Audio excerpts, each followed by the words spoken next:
Good day, everyone. Today we are going to continue our chapter 2, that is Principles of Management.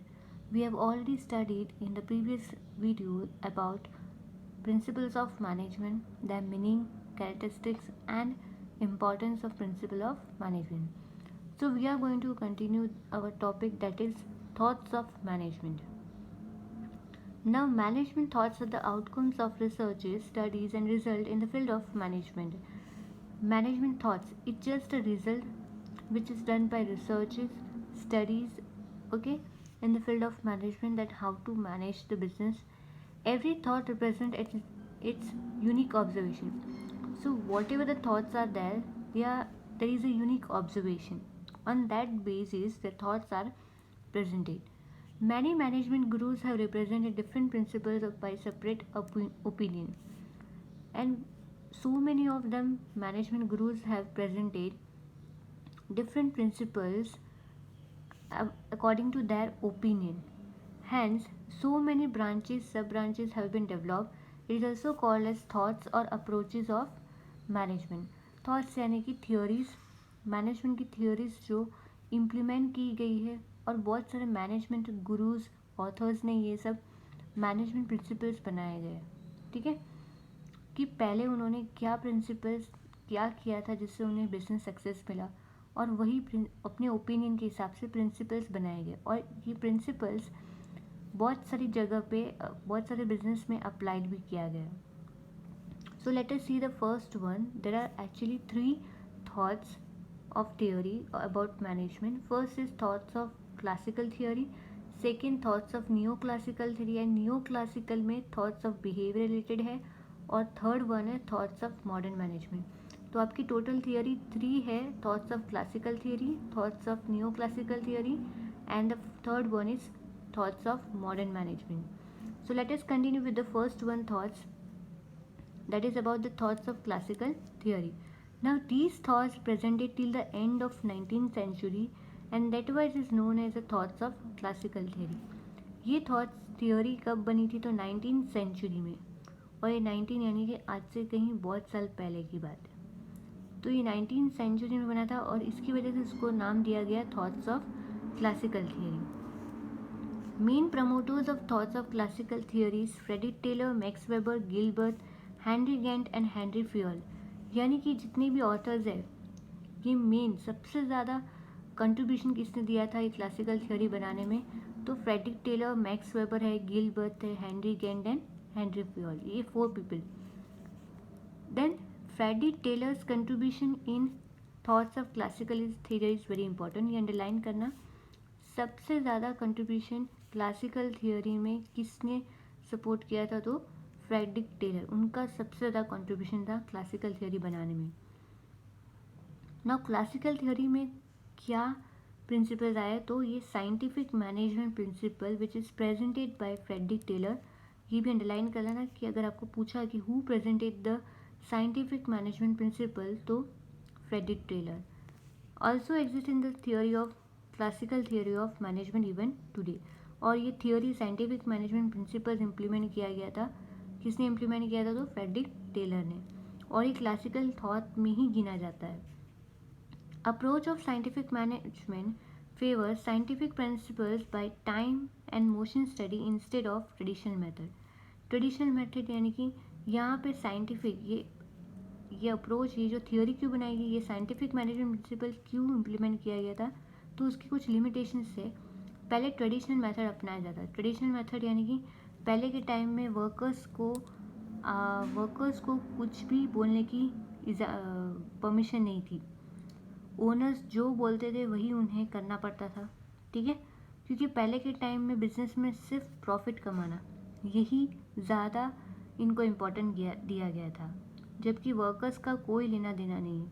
तो workers को जो बोले काम वही करना पड़ता था. तो वो ट्रेडिशनल मेथड था. ना उनके कोई सजेशन लेते थे, ना उन्हें कोई बेनिफिट था. तो ये ट्रेडिशनल मेथड लिमिटेशंस था पहले के 19th सेंचुरी की पहले की बात करूँ तो 19th सेंचुरी में ये क्लासिकल थियोरी इम्प्लीमेंट किया, और क्लासिकल थियोरी में फ्रेडरिक टेलर ने साइंटिफिक मैनेजमेंट प्रिंसिपल इम्प्लीमेंट किया, जिसमें ये टाइम स्टडी और मोशन स्टडी लाया गया. वो आगे के आगे के जो टॉपिक है उसमें हम डिटेल में एक्सप्लेन करूँगी. Main contribution of scientific principle lies into specialization in management, progressive wages system, distribution of responsibility and scientific distribution of tasks. अब ये प्रिंसिपल में क्या नया आया, तो पहले तो मैनेजमेंट स्पेशलाइज्ड काम किया गया, वेज मेथड को पहले इम्पोर्टेंट दिया गया, डिस्ट्रीब्यूशन ऑफ रिस्पॉन्सिबिलिटी उससे ज़्यादा वो इम्पोर्टेंट हुआ था, और टास्क डिस्ट्रीब्यूट किया गया ताकि हमारा जो गोल्स है वो अचीव हो. ठीक है, सिर्फ ओनर्स का नहीं लेकिन बाकी सारी चीज़ों पे भी ध्यान दिया गया प्रॉफिट के अलावा, जैसे कि वेजिस पे. ठीक है, फिर टास्क डिस्ट्रीब्यूशन एंड रिस्पॉन्स पे डिवाइड किया गया. ठीक है, तो contribution of Henry Fayol in the thoughts of classical theory is also significant. हाँ, हेनरी फ्योल ने जो प्रिंसिपल्स बनाए थे वो भी इतना ही इम्पॉर्टेंट है और आज तक वो इतना फेमस है और वही प्रिंसिपल्स कहीं बिजनेस में अप्लाइड किया जाता है. He scientifically contributed to the thoughts of management, presenting general principle of management. Henry Fayol ने भी दूसरा प्रिंसिपल, उसका ओपिनियंस के हिसाब से 14 प्रिंसिपल्स बनाए गए थे. वो भी एक आगे टॉपिक आएगा. This is just introduction part that you have to learn कि किसने क्या प्रिंसिपल्स बनाए थे. तो आपको ये याद रखना है कि फ्रैडरिक टेलर ने साइंटिफिक प्रिंसिपल इंप्लीमेंट किया जिसमें टाइम स्टडी और मोशन स्टडी को ज़्यादा इंपॉर्टेंट दिया rather than the traditional method. और हेनरी फ्योल ने 14 जनरल प्रिंसिपल्स इम्प्लीमेंट किया गया. He decided the level of different task in business unit and try to decide limits of task. अब ये हेनरी फ्योल ने डिफरेंट टास्क कैसे different level में divide करना है ये प्रिंसिपल्स बनाए थे, जैसे कि distribution of authority and responsibility एक प्रिंसिपल है, और लिमिट टास्क कितने टाइम में कंप्लीट होगा वो उसमें हुआ था. To perform a managerial duty at different level, he also provided universal principle of management as a guideline. हाँ, एक यूनिवर्सल प्रिंसिपल्स भी अप्लाइड किया था जो हर लेवल में परफॉर्म होता है. कोई भी लेवल में टास्क कंप्लीट करने के लिए यूनिवर्सल एक्सेप्टेंस प्रिंसिपल्स जो गाइडलाइंस है वो बनाए गए और कहीं जगहों पे ये अप्लाइड होता है. Apart from these there is a contribution of Max Weber into thoughts of classical thought. उसके अलावा मैक्स वेबर ने भी, ये जो ऑथर है उसने भी अपने क्लासिकल थियोरी में कुछ ओपिनियन दिए थे. Till the end of 19th century format and size started to change due to industrial revolution. फिर 19th सेंचुरी के बाद इंडस्ट्रियल रिवॉल्यूशन आया. जैसे जैसे चेंजेस आए इंडस्ट्रीज़ में वैसे लिमिटेशंस भी अराइज हुए. ठीक है, so the classical theory like importance to financial motivation, less important to human approach and informal relation. ज़्यादातर फाइनेंशियल मोटिवेशन को ज़्यादा इम्पोर्टेंट किया rather than the human being पे. तो उसमें भी कुछ लिमिटेशंस थे क्लासिकल थियोरी में. तो इसीलिए दूसरा एक thoughts theory I that is thoughts of new classical theory. ये सेकेंड थियोरी है. पहले 19th सेंचुरी में ज़्यादा limitation I because of industrial revolution. जैसे जैसे चेंजेस आए बिजनेस एनवायरनमेंट में वैसे चेंजेस आए. तो thoughts of new classical theory में क्या है, to remove some limitation of thoughts of classical theory some management experts made changes and establish new approaches. तो बहुत सारे मैनेजमेंट के एक्सपर्ट्स ने बिजनेस एनवायरनमेंट में चेंजेस आए इसीलिए कुछ नए थॉट्स बनाए गए और उस थॉट्स का नाम क्या बना, thoughts of new classical theory. At the end of 19th century, after industrial revolution, formats of units industries was changed. 19th century के बाद इंडस्ट्रियल रिवॉल्यूशन आया तो वहाँ पर यूनिट चेंज हुई, इंडस्ट्रीज़ बढ़ने लगी. इंडस्ट्रीज़ बढ़ने लगी इसलिए एम्प्लॉयज़ आ गए, एम्प्लॉयज़ आ तो नई टेक्नोलॉजी आई. ठीक है, सो जब 20th सेंचुरी आया तो Australian industrial psychologist Elton Mayo's theories of Hawthorne gave a new birth to the behaviour oriented thought. 20th century में एल्टन म्योर, ये ऑथर का नाम है, जो एक ऑस्ट्रेलियन इंडस्ट्रियल साइकोलॉजिस्ट है जिन्होंने बिहेवियर ओरिएंटेड थॉट बनाया. So Elton Mayo is also called as promoter of new theory of new classical theory. तो एल्टन म्योर का भी बहुत बड़ा हाथ है कि thoughts of new classical theory बनाने में. और इसी थॉट में ये thoughts of behaviour related thought बनाया गया. किसने बनाया था, तो एल्टन म्योर ने. Who has presented thoughts of behaviour related thought, तो आपको लिखना है Elton Mayo presented the thoughts of neo classical theory and behaviour oriented thoughts, ये अंडरलाइन करके रखना। Thoughts of neo classical theory emphasises upon behaviour approach and group behaviour for management.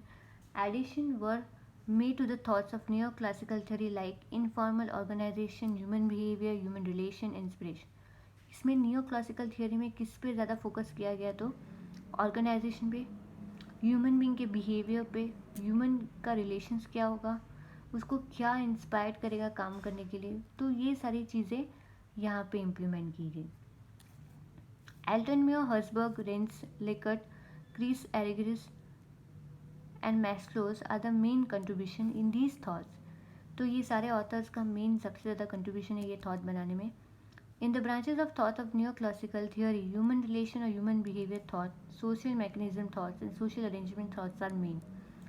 Human behaviour thoughts as below under. तो profit से ज़्यादा भी अब क्या किस पे फोकस किया गया, तो ह्यूमन बीइंग के बिहेवियर पे। अब ये नियोक्लासिकल थियोरी में भी यही एक थॉट है, इसके अंडर में ही आता है। तो उसका क्या है, थॉट्स ऑफ बिहेवियर रिलेटेड, जो किसने बनाया है, एल्टन मेयो ने। तो इसमें ये लिखा है कि management is an art of getting work from others. Management, हमने देखा कि मैनेजमेंट का काम क्या है, दूसरों के पास से काम करवाना। एज प्रोफेसर उर्विक ने क्या कहा था कि you manage your man will manage rest of all the things. Professor Urwick ने ये बोला कि ओनर को कि तुम सिर्फ अपने एम्प्लॉयज़ को संभालो, अगर एम्प्लॉयज़ खुश रहेंगे अपने जॉब से तो वो बाकी सारी चीज़ें आपकी बिजनेस पूरा हैंडल कर पाएंगे। ठीक है, यहाँ पे लिखा है you manage your man will manage rest of all the things. आपको सिर्फ अपने एम्प्लॉयज़ को देखना है, उसकी केयर करना है, बाकी सारी चीज़ें जो भी है बिजनेस में वो एम्प्लॉयज़ खुद मैनेज कर लेंगे। Likewise, employees or a person is having an important place in unit। सबसे ज़्यादा ये बिहेवियर रिलेटेड थॉट्स में सबसे ज़्यादा एम्प्लॉयज़ को इम्पोर्टेंट दिया गया। पहले ऐसा नहीं था, ट्रेडिशनल मेथड में क्या था, पहले एम्प्लॉयज़ को इम्पोर्टेंट नहीं दिया था, सिर्फ प्रॉफिट को इम्पोर्टेंट दिया था। Since the management is being done by person, management कौन करता है, तो एम्प्लॉय एक पर्सन ही करता है, ह्यूमन बीइंग। और किसके लिए करता है, ह्यूमन बीइंग के लिए। ठीक है, management studies become a study of inter human relation. यहाँ पे क्या स्टडी किया गया कि ह्यूमन बीइंग का रिलेशन क्या होगा। Main point of management task is of human behaviour and human relation, hence behaviour related thought emphasises on job satisfaction. Human being का बिहेवियर डिपेंड करता है जॉब सेटिस्फेक्शन पे। अगर वो अपने जॉब से सेटिस्फाइड होंगे तो आपका प्रोडक्शन भी ज़्यादा इंक्रीज होगा, उनका बिहेवियर भी डिफरेंट होगा। ठीक है, concept like inter-human relation like motivation, leadership, information communication process, disposal of industrial disputes are included in behavior related thoughts। अब उनको जॉब सेटिस्फैक्शन देना है तो आपको उनको मोटिवेट करना पड़ेगा, लीड करना पड़ेगा, कम्युनिकेट करना पड़ेगा, तो सारी चीज़ें जो इंडस्ट्रियल की जो भी कॉन्फ्लिक्ट है वो दूर होगा। ठीक है, और उनका जो बिहेवियर है वो भी चेंज होगा। ठीक है, इससे क्या होगा, हमारा जो प्रोडक्शन है वो भी ज़्यादा होगा। लेकिन यहाँ पर भी कुछ limitations I thoughts of behaviour related thoughts में, इसीलिए जो तीसरा थॉट आया that is thoughts of modern management, ये इम्प्लीमेंट किया था। अब ये कब आया था, तो 1960 में। As a result the need of special approach of management was arised. A management is not confining to only business unit, special professional class of manager were emerge. सिर्फ बिजनेस मैनेज करना इतना काफ़ी नहीं था, बट कुछ special areas थे that is psychology, social studies, statistics, mathematics, computer technology were made. तो ये सारी चीज़ें को भी ध्यान में रखा गया। Management gurus like Koontz O'Donnell, George R Terry have contributed in this thought. ये किसने ज़्यादा कंट्रीब्यूशन, ये थॉट्स बनाने में किसने ज़्यादा अप्रोच किया था, तो कून्स ओडोनल और जॉर्ज टेरी ने। Moreover, Peter F. Drucker, William Uchi and C.K. Pralay also contributed in this thought। ये बाकी सारे जो ऑथर्स हैं उनका भी कंट्रीब्यूशन है यहाँ पे मॉडर्न मैनेजमेंट बनाने के लिए। ठीक है, सो ये डिफरेंट थॉट्स प्रेजेंटेड किया गया है डिफरेंट ऑथर्स ने। फ़िलहाल तो हम लोग सिर्फ दो आगे के जो टॉपिक्स हैं फ्रेडरिक टेलर, उसमें दो ऑथर्स के प्रिंसिपल्स हम पढ़ने वाले हैं। That is Frederick Taylor's principle of scientific management, जो कि 19th सेंचुरी में आया था। और हेनरी फ्योल, वो भी क्लासिकल थियोरी का पार्ट ही है। 14 हेनरी फ्योल के प्रिंसिपल्स है, ठीक है। तो ये सिर्फ इंट्रोडक्शन पार्ट था कि ये प्रिंसिपल किसने इम्प्लीमेंट किए थे। तो पहले तो फ्रेडरिक टेलर ने साइंटिफिक मैनेजमेंट प्रिंसिपल इम्प्लीमेंट किया था 19th सेंचुरी में, और हेनरी फ्योल ने 14 जनरल प्रिंसिपल्स बनाए गए थे, ठीक है। तो आपको सिर्फ ये याद रखने की किसने क्या कंट्रीब्यूशन किया था। I hope this topic you understand. I know this is a boring, but it's very important for your board exams. Thank you.